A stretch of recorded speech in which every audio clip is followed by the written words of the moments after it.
자, 교재 499페이지입니다. 형수 배기 중에서 이제 3번요. 수익 배분의 원칙입니다. 수익 배분의 원칙은 괄호 밑줄 하세요. 잉여 생산성 원리 똑같은 말입니다. 해서 영어 같이 나도 혼동하시지 마시고요. 자, 의의는 설명드린 다음에 교재 볼게요. 의의는 이렇게 보시면 돼요. 자, 역시 이제 모텔입니다. 모텔요. 자, 한 달 운영을 잘해서 이만큼 매출액을 올렸습니다. 총수익이죠. 한 달 총수익 올렸다. 이렇게 올린 수익을 각각 수익을 배분시키자. 그러면 생산 요소가 4가지 있죠. 토지, 자본, 노동, 경영 4가지입니다. 토지된 대가는 뭘로 배분되죠? 바로 임대료, 지배. 자본의 대가는 이자가 되고요. 노동의 대가, 임금이죠. 경영의 대가, 보수가 돼요. 자, 이렇게 올린 총수익을 각각 생산을 이렇게 배분시켜야 돼요. 이게 바로 수익 배분의 원칙입니다. 수익 배분. 자, 유의할 점은요. 자본과 노동과 경영은요, 발이 달렸어요. 다시 말하면요, 수익을 적게 배분하면 딴 데로 옮겨가 버립니다. 다 옮기잖아요. 그래서 얘들은, 자, 이동성 때문에 수익을 먼저 배분시켜주고요. 그러면 토지는 못 움직이잖아요. 토지는 못 움직인다. 바로 부동성입니다.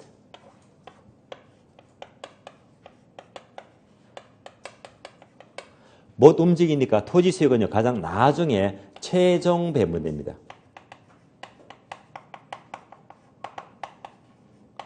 얘가 바로 수익 배분의 원칙입니다. 토지의 수익은 부동성 때문에 못 움직이니까 가장 나중에 최종 배분되더라. 이때 토지의 수익을 최종 배분시키는 방법을 수익 방식에서 토지잔여법 이렇게 불러요. 토지 수익을 최종적으로 배분시킨다. 이것을 토지잔여법 이렇게 부릅니다. 따라서 수익 배분의 원칙은요. 토지는 부동성 특성 때문에 토지의 수익은 최종 배분된대요. 이것이 바로 수익 배분의 원칙이 되고, 이런 이유에서 별도로 토지 수익을 최종 배분시키는 방법, 이것을 토지잔여법 이렇게 부르고요. 따라서 우리 시험은요, 다음 중에서 토지잔여법의 이론적 근거하게 되면 바로 수익 배분의 원칙이 답이 나와야 됩니다. 여기까지가 의의가 되고 적용입니다. 교재 확인합니다. 자, 의의 첫 줄 볼까요? 토지, 자본, 노동, 경영 각 생산 요소에 의해 발생한 총수익은 각각의 요소로 수익이 배분된다는 원칙인데, 이때 토지는 부동성 때문에 토지의 수익은 최종 배분을 받게 됩니다. 여기서 최종 배분시키는 방법이 다음 페이지 보시면요. 다음 페이지. 적용이죠. 동그라미 B번 보게 되면 두 번째 줄 토지잔여법 동그라미 토지잔여법의 이론적 근거를 제시합니다. 다음에 형수배기 4번이죠. 기회원칙입니다. 기회원칙은 의의부터 볼까요? 의의 보게 되면 두 번째 줄 봅니다. 이는 밑줄 하세요. 부동산의 어떤 부분이 당해 부동산 전체의 수익이나 가격에 어느 정도 기여하는가에 대한 부분과 전체에 관계되는 원칙이다. 자, 기회원칙은요. 부분과 전체에 관계되는 원칙이래요. 기회원칙은 부분과 전체에 관계되는 원칙이래요.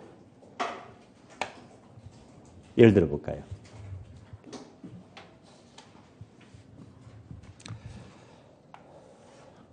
모텔이 있어요. 5층입니다. 자, 두 개의 모텔이 있는데 A 모텔과 B 모텔입니다. 둘 다 5층 건물이고요. 시설도 비슷해요. 큰 차이가 없습니다. 다만 하나만 다르다. 주상만 달라요. A 모텔은요, 주상이 요거밖에 안 돼요. 겨우 차를 2대밖에 못 돼요. B 모텔은요, 주상이 아주 널찍합니다. 차를요, 30대나 차를 댈 수가 있다. 답이 나왔잖아요. 똑같은 시설인데 A 모텔은요, 문 닫아야 됩니다. 왜? 주차가 2대밖에 안 되니까 손님이 없잖아요. 수익을 이렇게 뚝 떨어뜨리게 되고. B 모텔은요, 차가 30입니다. 주차가 얼마나 쉬워요. 그만큼 수익이 증가된단 말이에요. 얘가 바로 개의 원칙입니다. A 모텔은요, 주차장에 대한 부분이 너무 협소하기 때문에 전체 수익을 이만큼 떨어뜨린다. 즉 주차장이 그만큼 기여도가 작다는 말입니다. B 모텔은요, 주차장이 얼마나 큽니까? 이것이 바로 전체 수익을 이만큼 증가시킨다. 주차장 부분이 그만큼 기여도가 크다는 말입니다. 따라서 이 주차장 부분이 전체 수익에 어느 정도 이렇게 기여하느냐 해서 부분이 전체 얼마만큼 기여하느냐, 이거 바로 기여 원칙입니다. 그러면 이제 A 모텔은 문제가 뭡니까? 주차장만 좁아요. 좁으니까 어떻게 합니까? 주차장을 확장하면 문제가 해결되겠네요. 주차장을 확장하자. 이 말이 다른 말로 추가 투자. 주차장을 확장하자. 추가 투자. 따라서 주차장 확장해서 추가 투자해서 수익이 올라간다면요, 얼마든지 확장을 해야 됩니다. 따라서 얘는요, 추가 투자와 관계됩니다. 따라서 주차장 확장, 추가 투자해서 그만큼 기여도가 커진다면요, 당연히 추가 투자를 해야 됩니다. 여기까지가 의의와 적용이 됩니다. 자, 적용 볼까요? D급번 봅니다. D급번 보면 적용은요,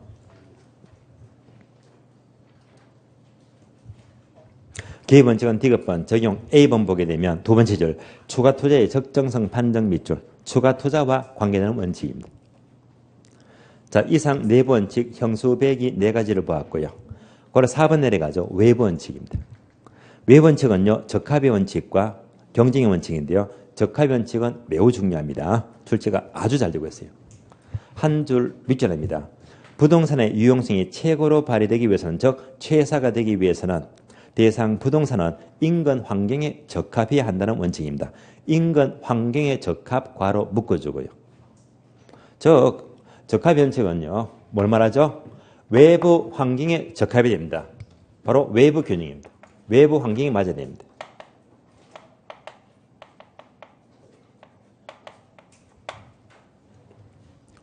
예를 들면 주거지역에는 주택이 적합합니다. 상업지역에는 상가가 적합해요. 공업지역에는 공장이 적합해요. 이게 바로 적합 원칙입니다. 그래서 공업지역에는 공장이 적합한데요, 공업지역에 공장이 아니고 공업지역에 어울리지 않는 주택을 지었다. 공업지역의 주택은 어울리지가 않잖아요. 적합에 어긋납니다. 이때 공업지역에 지은 주택은요, 집값이 올라갑니까? 떨어집니까? 떨어지죠. 얘가 무슨 강가? 바로 경제적 강가가 돼요. 아주 출제가 잘 되고 있습니다. 따라서 적합의 원칙에 어긋나게 되면 바로 경제적 강가가 발생합니다. 얘는요, 항상 외부 환경과의 적합을 말하니까 항상 어떤 분석이다? 지역 분석입니다.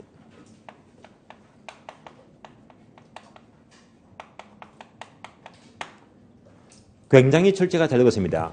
적합의 원칙은 무슨 강가? 어긋나면 경제적 강가. 어떤 분석이다? 지역 분석이다. 자, 얘하고 얘는요, 굉장히 잘 납니다. 균형의 원칙, 기능적 강가, 개별 분석. 적합의 원칙, 경제적 강가, 지역 분석. 얘는요, 아주 출제가 잘 되고 있습니다. 그래서 결국 지역 분석과 개별 분석을 종합해서 표를 보게 되면 이런 감가, 지원칙이 전부 다 앞에서 표에서 나왔습니다. 표를 보시면 나와요. 따라서 의의가 되고 적용입니다. 자, 적용 확인할게요. D급번 적용 내려가죠.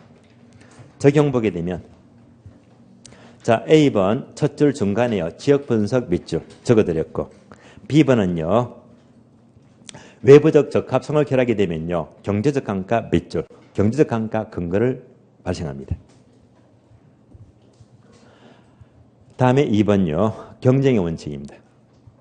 경쟁의 원칙은 얘는요, 출제할 게 없습니다. 굳이 나온다면요, 단어 하나만 떠올리자.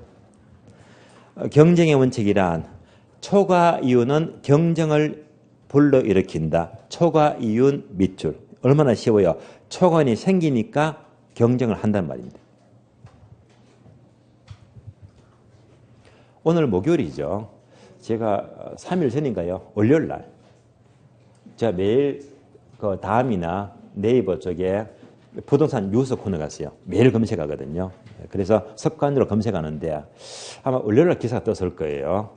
그래서 이제 부동산 뉴스를 검색했더니 마침 경매 기사가 떴더라고요. 경매 기사가요. 경매 기사. 지방입니다. 대구 지역입니다. 서울에 강남이 있다면요. 자, 대구에서는 강남에 해당하지 바로 대구에 수성구가 있어요. 유일하게 대구 수성구도 이제 강남 못지않게 이제 좋은 주거 환경인데요. 얘가 이제 투기적 묶였잖아요.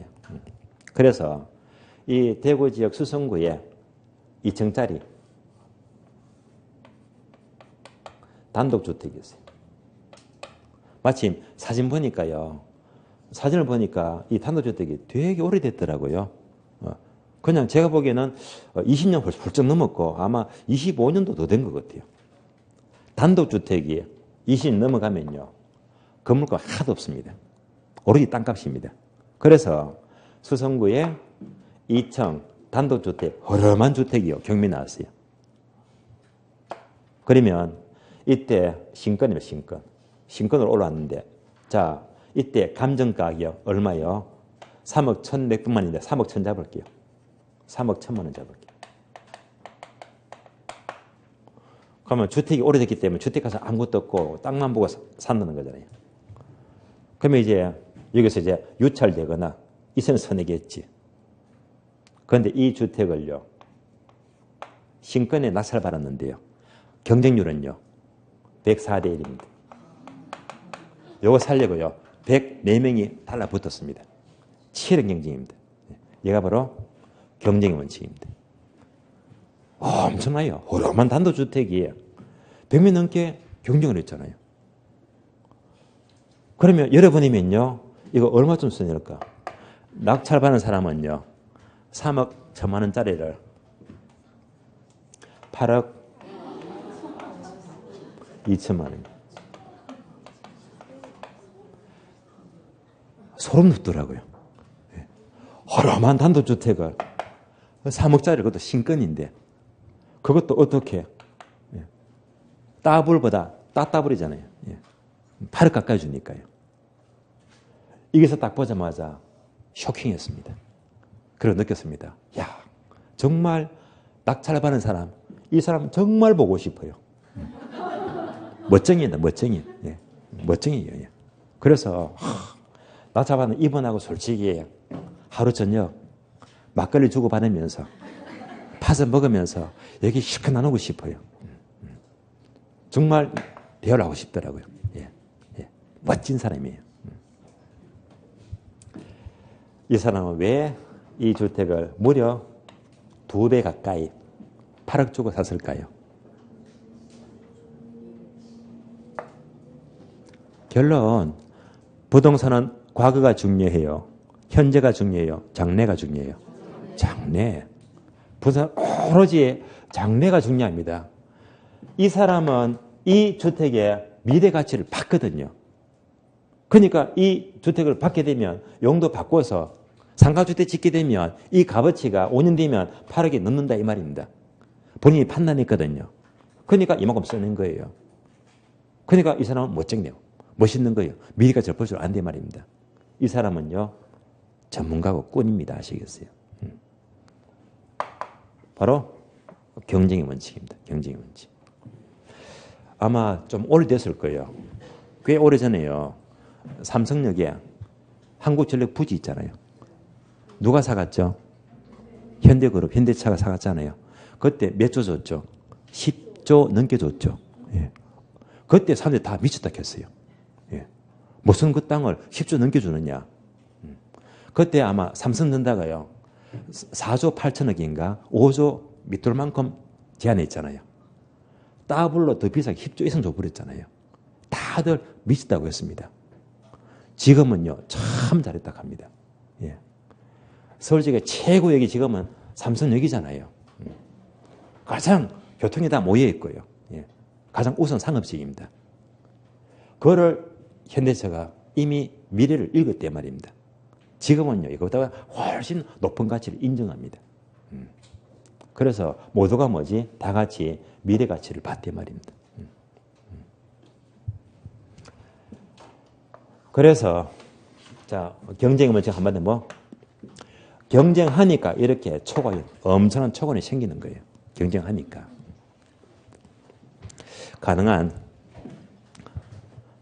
여러분 경쟁 너무 좋아하지 마세요. 너무 경쟁하면요 피곤해집니다.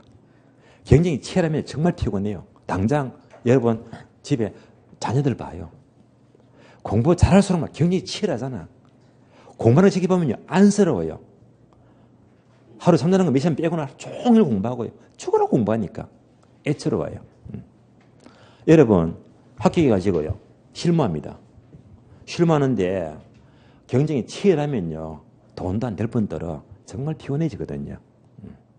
그래서 이 경쟁하는 게 꼭 좋은 건 아니에요. 너무 치열하니까 힘이 들더라고요. 치열하면요 이게 바로 한마디로 레드오션. 경쟁이 치열하면 피 튀기게 돼 있거든요. 레드오션입니다. 여러분 절대 합격하셔도 여러분 중개 실무를요 절대 치열한 경쟁에서 승부하려고 하지 마시고요. 차라리 블루오션 경쟁하지 마세요. 경매 봐요. 경매 얼마나 치열합니까? 그 치열한 경매장에서 아파트 살래 단독주택부터 해서 막 덤벼들잖아요. 너무나 피 튀깁니다. 치열합니다. 그렇게 경매를 다 피하고요. 진짜 돈 버는 사람은 나는 안 할래. 아예 안 합니다. 아시겠어요? 해본들 치열하면요. 먹을 거리가 없잖아요. 수익도 낮을 뿐더러. 그래서 오히려 어떤 사람은 경쟁 피하자. 남들이 다 싫어하는 거 해야지. 어떻게 눈 돌렸을까요? 아파트 안 해요. 주택 안 해요. 주거용 안 해요. 뭐? 법료기지권요. 법료기지권. 무덤. 이거 계속 올인합니다. 남들이 다 기피하거든요. 경쟁이 안 돼요. 이거 전문가 없습니다. 그래서 이제 법료기지권 전문가 되어버리니까요. 전문가 딱 되어버리니까 누구도 따라올 사람이 없어요. 이걸로 경매 받고요. 거래하니까 이걸로 몇 억 이상을 법니다. 대박입니다. 이렇게 실무로 빠지는 말입니다. 경쟁이 치열하면요. 수익도 낮고요. 먹거리가 없어요. 이렇게 빠져버리니까 이것만 돼버리니까 누구도 못 따라오잖아요. 1년에 몇 억 이상 쉽게 봅니다. 아시겠어요? 그래서 여러분들도 합격하시면요. 일단 경쟁하시지 마시고 차라리 경쟁한다면요. 누구도 나는 못 따라오도록 최고가 되고 최고가. 전문가가 되어버려야 됩니다. 그래서 경쟁이라는 게 너무 치열하니까 좋지는 않은 것 같아요. 경쟁의 원칙입니다. 그냥 초과유만 떠올려요. 초과유.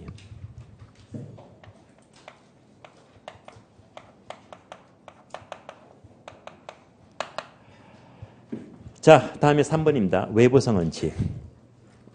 외부성 원칙은요. 그냥 지나갈게요. 왜? 이 꼴 적어져요. 외부 효과.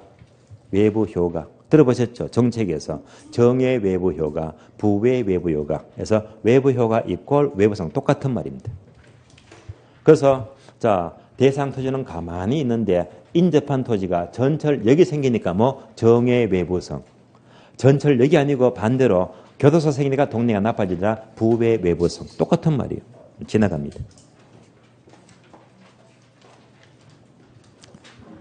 그럼 5번 내려가죠. 최사 원칙과 가장 거리가 먼 원칙입니다. 가장 거리가 먼 원칙은 다른 말로 직접 관계가 되지 않고 간접적으로 관계되는 원칙인데요. 두 가지가 있죠. 수요 공급 원칙과 대체 원칙입니다. 수요 공급도 사실 자 그냥 지나가면 돼요. 왜? 여러분들 공부 다 했잖아요. 수요 공급 몇 시간 동안. 자 수요 법칙은 바로 반비례 법칙이다. 우하향방이다. 공급은요. 바로 비례 법칙이다. 우상이다. 공부 엄청 했잖아요. 결국 이거잖아요. 수요와 공급에서 가격이 결정되면 또 영향을 주더라. 무슨 관계? 이중성. 그래서 수요공급 원칙은 이중성만 떨려요. 따라서 수요공급 원칙하게 되면 자 얘만 출제가 딱 한 번 되었습니다. 가격의 이중성의 근거를 제시합니다. 얘만 돌리시고 그리고 지나갑니다. 다음에 대체 원칙이에요. 대체 원칙은 뭐냐? 어휘부터 볼까요? 두 번째 줄. 밑줄 하세요. 경제 합리성을 추구하는 인간은 효용이 동일하다면 둘 중에서 낮은 가격이 동일하다면 둘 중에서 효용이 높은 쪽을 선택한다는 원칙 밑줄.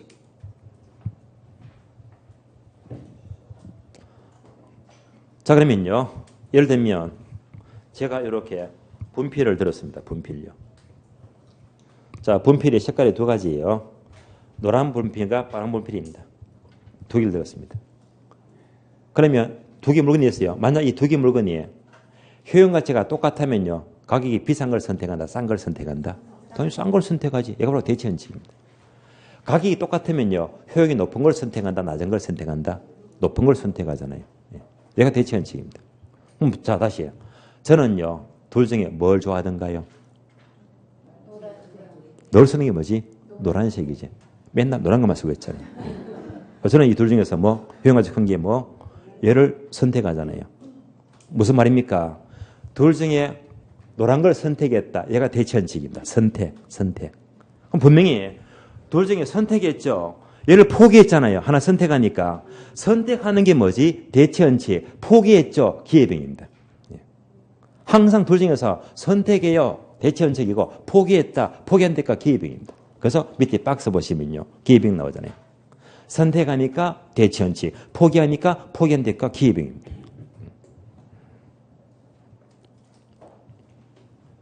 대체 원칙은요. 의부하고요. 자, 디귿번 감정평가 적용. 적용은요. 하나만 떠올리자. 첫 줄요. 밑줄 하세요. 3방식의 이론적 근거 밑줄. 대체 원칙 얘도 한 두 번 나왔습니다.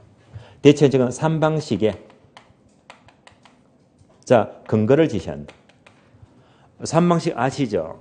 비교 방식, 원가 방식, 수입 방식입니다. 그러면 비교 방식은요. 시장성에 대체해서, 원가 방식은 비용성에 대체해서, 수입 방식은 수익성에 대체해서 성립되니까 바로 대체 원칙을 근거로 하고 있습니다. 여기까지만 떠올리시면 됩니다.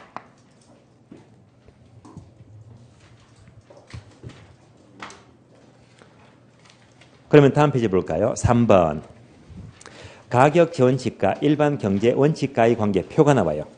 표가 복잡하죠. 자, 힘이 중요하죠. 다 버리고요. 하나만 보자. 첫 번째 항목. 부동산 고유의 원칙. 이것만 기억하자. 단어 두 개 밑줄 하세요. 1번 최사 원칙 밑줄, 2번 적합 원칙 밑줄. 따라서 최사 원칙과 적합 원칙은 부동산 특유의 원칙입니다. 부동산에만 인정되는 원칙입니다. 이것만 떠올리시고요. 4번 내려가요. 감정평가의 특별 원칙인데요. 단어 3개 있죠. 첫 자만 동그라미 합니다. 능률성 능자, 안전성 안자, 전달성 전자 합치니까 능안전. 능안전 세 가지는 감정평가의 특별 원칙입니다. 우리 시험은요. 이렇게 나왔습니다. 과거에. 지금은 딱 한 번 나왔는데요. 능안전. 자, 능률성, 안전성, 전달성, 능안전 세 가지를 부동산 가격 제원칙이라고 한다. X. 특별원칙이지 제원칙은 아니에요. 제원칙은 몇 개? 13개잖아요. 따라서 이 세 가지를 감정평가의 특별원칙이라고 합니다. 까지 보시고요. 자, 이상으로 제원칙은 끝났습니다. 제원칙 다 끝났고요. 여기서 이제 모든 게 다 끝났습니다. 자, 칠판 한눈에 보세요. 제가 계속 강조하지만은요. 부동산 가격 형성 원리는 뭐보다 이만큼 숲을 그리자. 전체를 그리자. 이렇게 자 크게 숲을 그린 다음에 일반 이론 흐름 잡아드렸고요. 다음에 유상유의 설명드렸고 다음에 자 일찍이 모두 설명드렸고요. 연결해서 지역 분석과 결 분석입니다. 다음에 마지막으로 재원칙 이만큼 설명 다 했잖아요. 가지를 다 붙여드렸습니다. 설명이 다 끝난 거예요. 전체를 한 번 더 보도록 할게요. 다시. 감정평가는요. 부동산 가격 관한 작업인데 부동산 가격입니다.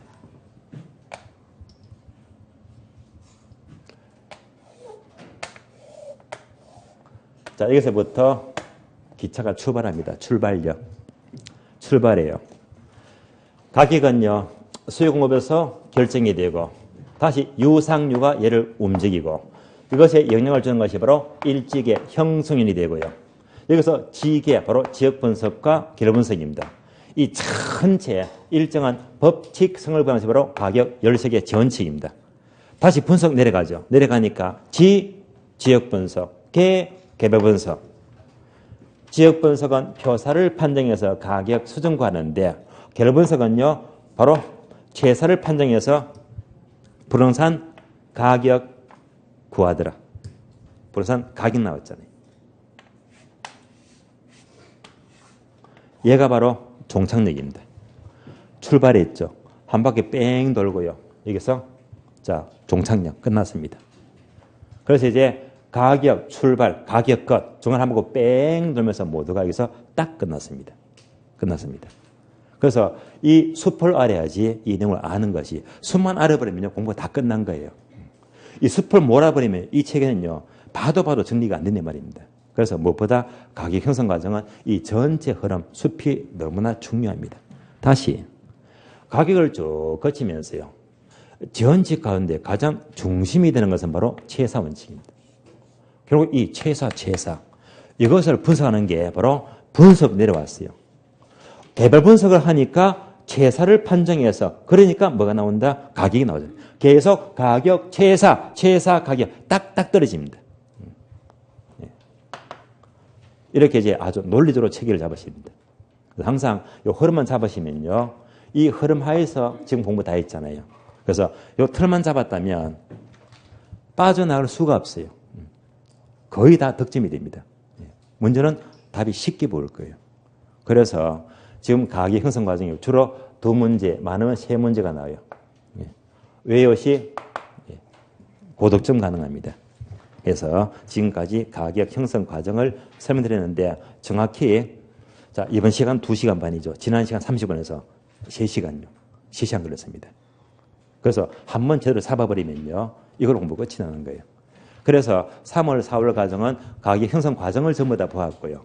그럼 이제 한 장 넘어갑니다. 한 장 넘기니까 3방식. 3방식은요, 지난 1, 2월 과정이요. 지난 1월 1일 과정 때 3방식만 3시간 넘게 설명드렸습니다. 3시간 넘게요. 그 당시에 원가법 2시간 걸렸고요. 다음에 거래사례 비교법 3, 40분 걸렸고요. 수익 방식 30분 걸렸고요. 그래서 3방식만 지난 과정에 3시간 넘게 설명했거든요. 그래서 1월 2월 과정은 3방식 중심이고요. 3월 4는 가격 형성 과정 중심이니까 합치면요 6시간입니다. 간평이 다 끝이 나는 거예요. 합쳐서 보시면 돼요. 따라서 3방식은 지난 과정 꼼꼼히 한 번 더 확인하시되, 다만 3방식은요, 자, 목차만 볼게요. 목차만요. 512페이지. 1번 원가법 분명히 2시간 더 걸리게 설명을 꼼꼼히 다 해드렸습니다. 그래서 지난 과정 꼭 확인, 반복해서 참고하시고요. 다음 목차가요.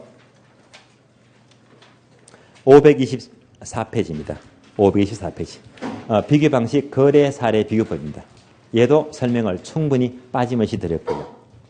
세 번째가 수익 환원법인데요. 수익 환원법, 얘가 536페이지입니다. 다만 수익 환원법은요, 좀 빠뜨린 부분이 있어요. 그 빠뜨린 부분을 제가 전부 다 보완시켜 드릴게요. 지금부터 수익 환원법 빠뜨린 부분, 보충할 부분을 설명드립니다. 지금부터 수익 환원법입니다.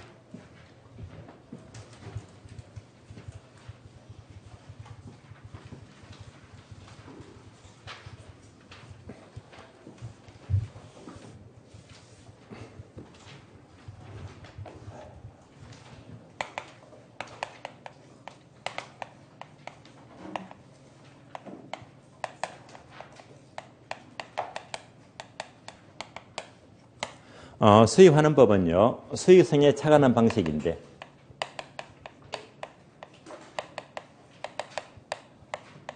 대표적인 물건들은요, 광산평가, 어장평가, 다음은 중요하죠. 바로 무형자산입니다.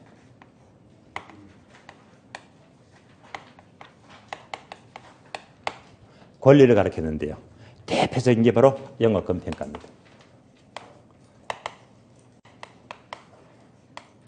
얘는요, 굉장히 자주 나왔습니다.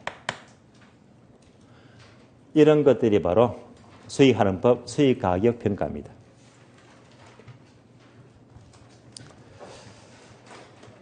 그래도 주말에 지난주 비도 꽤 오고 자 했다가 지금은 날씨가 이제 완전 또 풀렸잖아요. 날씨가 너무 좋아요. 오늘처럼 좋은 날씨. 자 여러분이 저녁에 회식을 한다면요. 오늘 같은 날은요. 고기를 먹으실래요? 회를 먹으실래요? 고기요? 암기를 위해서 회를 먹읍시다. 네. 그래서 횟집에 가면요. 광어회가 많잖아요. 광어회가. 광어. 횟집에 가니까 광어회가 무수히 많다. 횟집에 가니까 광어회가 무수히 많다 해서 광어무수 해서 광산, 어장, 무형자산, 수익가격 해서 그대로 뭐 광어무수. 얘가 바로 광산, 어장, 무형자산, 수익가격입니다. 이렇게 보시면 되고요. 가장 중요한 것 무형자산은요. 항상 수익가격입니다. 이런 절대 놓지 마시고 출제가 굉장히 많이 되었습니다. 자, 박스 보게 되면요. 공식이 나와요. 수익가격 이꼴 분자분 뭐죠? 순수익 나누기 환원율입니다. 그러면 얘는요. P 이꼴 R분의 A 기억나시죠?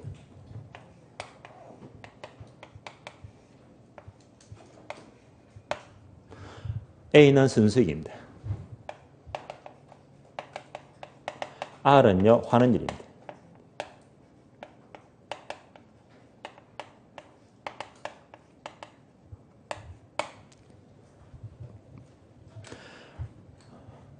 순수익 나누기 환원율 하게 되면 수익 가격 나옵니다.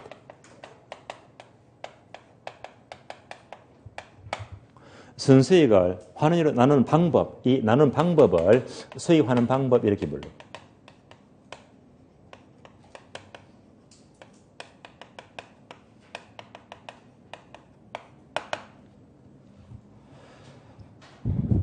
그러면 얘는요, 제가 보지 말라고 했어요. 양도 엄청 많고요. 전개사와 거리가 먼 내용들입니다. 공식이 많습니다. 그러면 이 둘 중에서 뭐가 중요하다? 환원율이 압도적으로 중요합니다. 환원율입니다.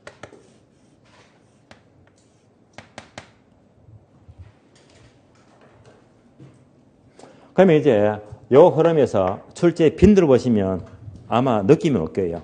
기출표를 봅니다. 기출표. 기출표를 보고요. 출제 빈도 확인할게요.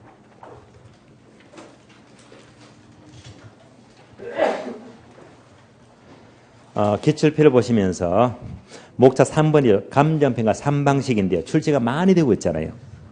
자, 밑에서 네 번째 줄 올라갑니다. 네 번째 줄. 올라가니까 까만 세모 전화기 수익 가격 몇 번 나왔다? 수익 가격 7번요. 7번. 다음에 환원율 몇 번? 12번요. 이 두 가지가 집중되고 있잖아요. 환원율 몇 번? 12번요. 12번. 이렇게 해서 수익 가격이 있죠. 몇 번? 7번. 그래서 수익 방식은요. 얘가 너무 중요하고 다음에 수익 가격도 중요합니다. 그래서 이 흐름만 제대로 아시면 돼요. 환원율 12번, 수익 가격 7번입니다. 그래서 숫자 주고 수익 가격 구하시. 이 계산 문제도 꼭 네 걸로 만들어야 됩니다. 왜? 출제가 많이 되기 때문에. 그러면 환원율 하게 되면 또 박스 보니까 단어 두 개 있죠. 무딱이 무엇이다? 자본 수익률 플러스 자본 회수율이다.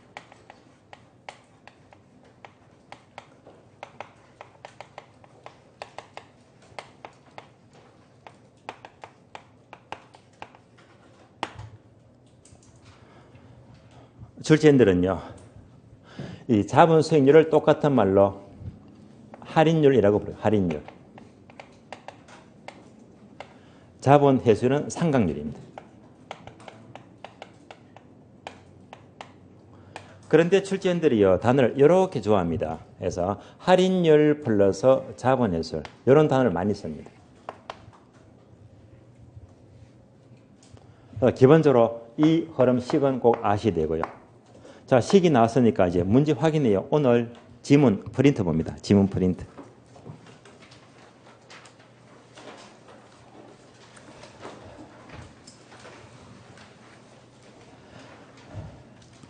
자, 문제 14번요. 14번. 계산 문제. 가장 기본적인 문제입니다. 14번요.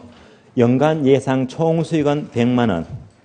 예상 총비용은 30만 원이다. 그러면 총수익 100에서 총비용 30배니까 순수익 얼마? 70이죠. 나왔네. 예. 순수익 70만 원. 그러면 이제 환원율만 가면 되겠네요. 이어서 연간 할인율과 자본회출이 각각 5%와 2%를 볼까요? 할인율이 몇 프로? 5%. 자본회출이 몇 프로? 2%. 합해서 환원율 몇 프로입니까? 7%. 그러면 70만 원 나누기 7% 나눠주면 돼요. 그럼 수익이 얼마 나오지? 1,000만 원 나옵니다.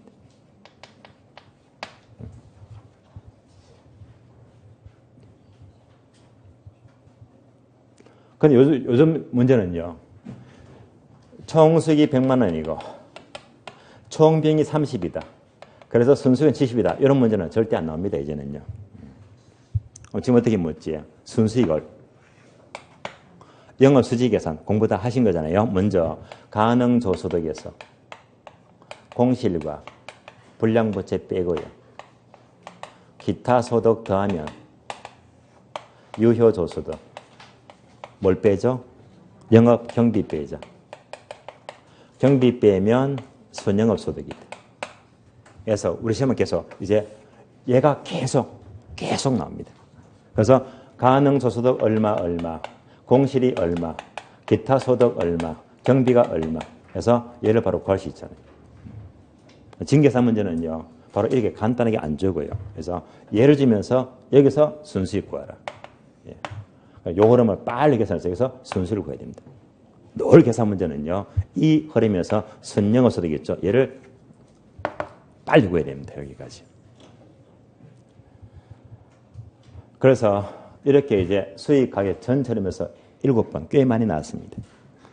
이제 가장 중요한 환원율 넘어가죠. 환원율입니다. 자, 환원율은요. 539페이지입니다.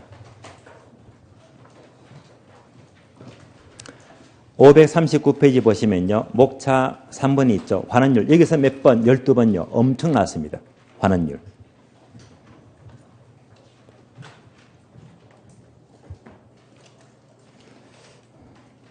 그러면 이제 아래 보니까 박스 공식이 있죠.